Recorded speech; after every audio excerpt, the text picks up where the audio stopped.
साल 2014 की एक सर्द रात हल्द्वानी की गलियों में एक मासूम बच्ची की हंसी हमेशा के लिए खो गई। हल्द्वानी उत्तराखंड का एक शांत शहर, पहाड़ों की गोद में बसा हुआ। सुबह की ठंडी हवा और रात के सन्नाटे में यह शहर हमेशा सुकून देने वाला लगता है। लेकिन साल 2014 में यही शहर एक ऐसी घटना का गवाह बना जिसने एक मासूमियत की जिंदगी छीन ली।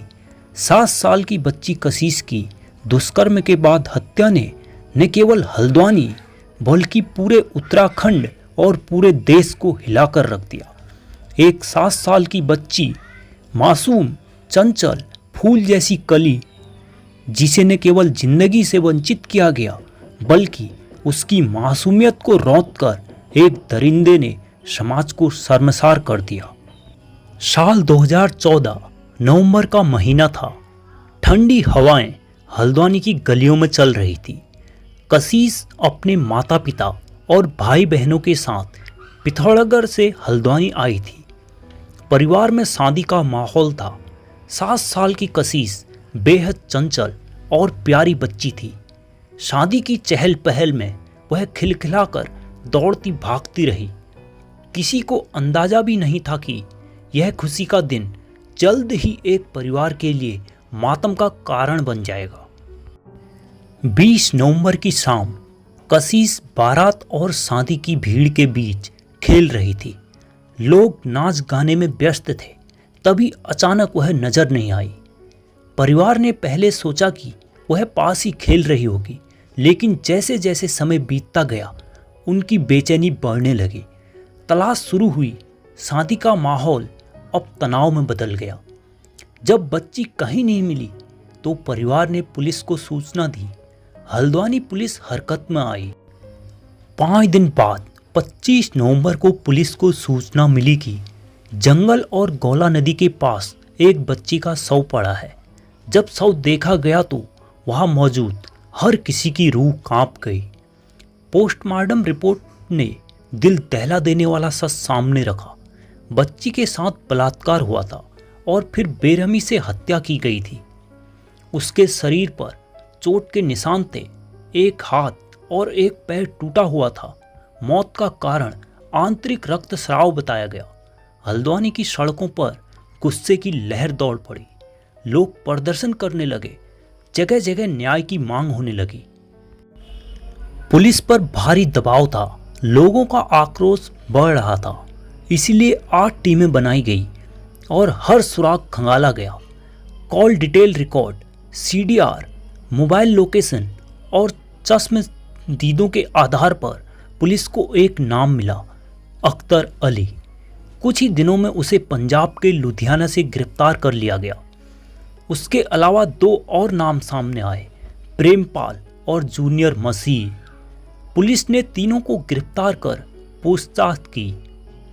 फॉरेंसिक सबूत, DNA रिपोर्ट और गवाहों के बयान इकट्ठा किए गए। जल्द ही पुलिस ने 40 से अधिक गवाहों और सारे सबूतों के आधार पर चार्जशीट अदालत में दाखिल कर दी। साल 2016 में हल्द्वानी की पॉस्को कोर्ट में इस केस की सुनवाई हुई। अभियोजन पक्ष ने साक्ष्यों के आधार पर अख्तर अली को मुख्य आरोपी सिद्ध किया। फैसला आया कि अख्तर अली को मृत्युदंड, फांसी की सजा सुनाई गई। प्रेमपाल को 5 साल की कठोर कैद और जूनियर मसीह को बरी कर दिया गया। इस फैसले के बाद पीड़ित परिवार ने राहत की सांस ली। उन्हें लगा कि बच्ची के लिए न्याय मिल गया। अख्तर अली ने फैसले को चुनौती दी। मामला उत्तराखंड उच्च न्यायालय पहुंचा। साल 2019 में हाईकोर्ट ने निचली अदालत का फैसला बरकरार रखा और कहा कि यह रेयरेस्ट ऑफ रेयर केस है। बच्ची से बलात्कार और हत्या के लिए मृत्युदंड ही उचित सजा है। परिवार को लगा कि आखिरकार न्याय व्यवस्था ने अपराधी को कड़ी सजा दी है। लेकिन कहानी यही खत्म नहीं हुई। अख्तर अली ने सुप्रीम कोर्ट में अपील की। सालों तक यह केस खींचता रहा। सितंबर 2025 में सुप्रीम कोर्ट ने चौंकाने वाला फैसला सुनाया। अख्तर अली को सबूतों की कमी के आधार पर बरी कर दिया गया। सुप्रीम कोर्ट ने कहा कि अभियोजन पक्ष ठोस और निर्णायक सबूत पेश करने में असफल रहा। डीएनए रिपोर्ट और गवाहों की गवाही पर्याप्त नहीं थी। यह सुनते ही हल्द्वानी और पूरे उत्तराखंड में गुस्से की लहर दौड़ गई। लोग सड़कों पर उतर आए, जगह जगह विरोध प्रदर्शन शुरू हो गए। समाज का आक्रोश बढ़ने लगा। अगर ऐसे मामलों में भी सजा नहीं होगी तो बेटियां सुरक्षित कैसे रहेंगी? यह सवाल हर जगह उठने लगा। लोगों को लगा कि कानून और न्याय व्यवस्था दोषियों को बचाने का जरिया बन गई है। सोशल मीडिया पर भी जस्टिस फॉर कशिश ट्रेंड करने लगा। आखिरकार न्याय प्रक्रिया की सच्चाई क्या है? यहाँ एक सवाल उठता है, आखिर क्यों सुप्रीम कोर्ट ने दोषी को बरी कर दिया? पुलिस की शुरुआती जांच में कई खामियां थी। डीएनए रिपोर्ट पूरी तरह से आरोपी से मेल नहीं खाती थी। गवाहों के बयान आपस में विरोधाभासी थे। केस पूरी तरह सर्कमस्टेंशियल एविडेंस पर टिका था। आखिरकार इस पूरे केस से कुछ बड़े सवाल खड़े होते हैं। क्या हमारी जांच एजेंसियां संवेदनशील मामलों में भी साक्ष्य सही तरह से इकट्ठा नहीं कर पाती?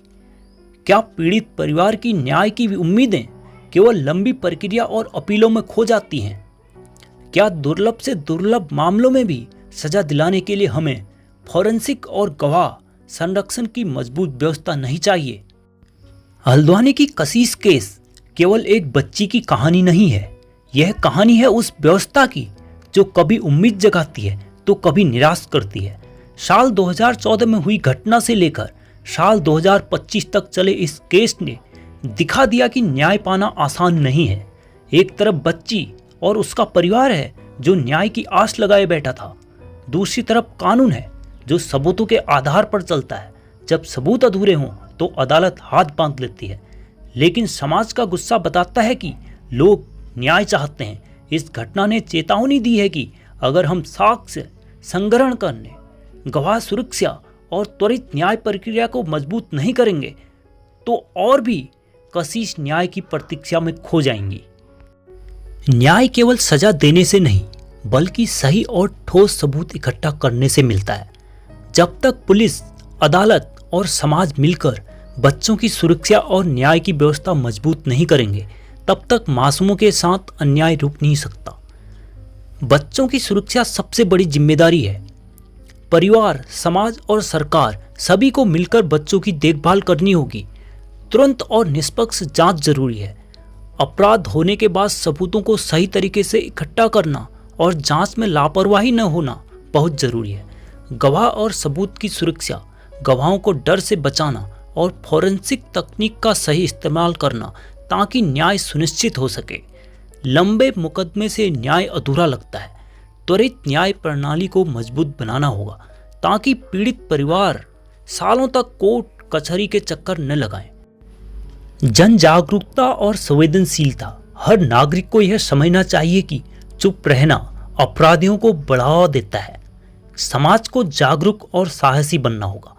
एक मासूम की पीड़ा हमें याद दिलाती है कि न्याय और सुरक्षा केवल कानून की जिम्मेदारी नहीं बल्कि पूरे समाज का मिलकर एकजुट होकर अपना दायित्व और कर्तव्य का निर्वहन करना है। इस कहानी के प्रति आपकी क्या राय है? हमें कमेंट बॉक्स में अपनी राय अवश्य दें। धन्यवाद।